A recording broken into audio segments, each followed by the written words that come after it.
一路向西，道路逐渐变得曲折，伴着连绵的阴雨，施工队的车仿佛在云层中穿行。孟塞站至摩丁站110多公里，足足用了3个半小时。即使是老挝本地人的赵明艳，也会感觉到惊险。27岁的赵明艳是中国南方电网云南国际老中电力投资公司的一名老挝籍员工。他曾远赴位于中国上海的同济大学留学，毕业后的第一份工作就参与到中老铁路老挝段外部供电项目的建设，负责翻译和沟通工作。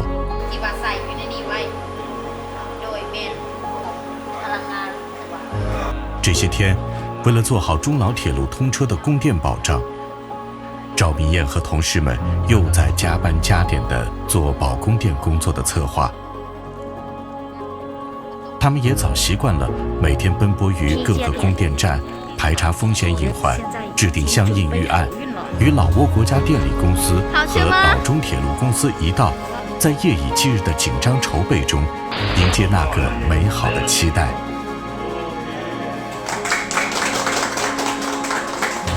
对于中老铁路的开通，赵明艳有很多期待。在中国留学时，她学会了使用淘宝购物。回到老挝后，她经常利用淘宝帮家人们买一些生活用品。中老铁路没开通前，交通不便，中国的东西到老挝要等很久。铁路开通后，在淘宝上买东西就不用等那么久了。我在中国留学的时候，给别人当导游，希望中老铁路开通之后，可以带家人来中国，给家人当导游。不仅仅是赵明艳，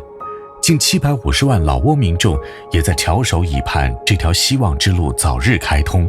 承载“一带一路”美好愿景的中老铁路建成后，对于改善老挝交通条件，推动区域产业经济的快速发展具有重要意义。在中老铁路供电项目建设过程中，中国南方电网广泛带动像赵明艳这样的老挝当地人参与到工程建设中，不仅增加了当地人民收入，提高生活质量，而且在交流与培训中互相了解和学习，为老挝电力事业和经济社会的发展输送专业人才。点亮万家灯火，赋能绿色发展，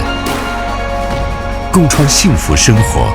共绘美好未来。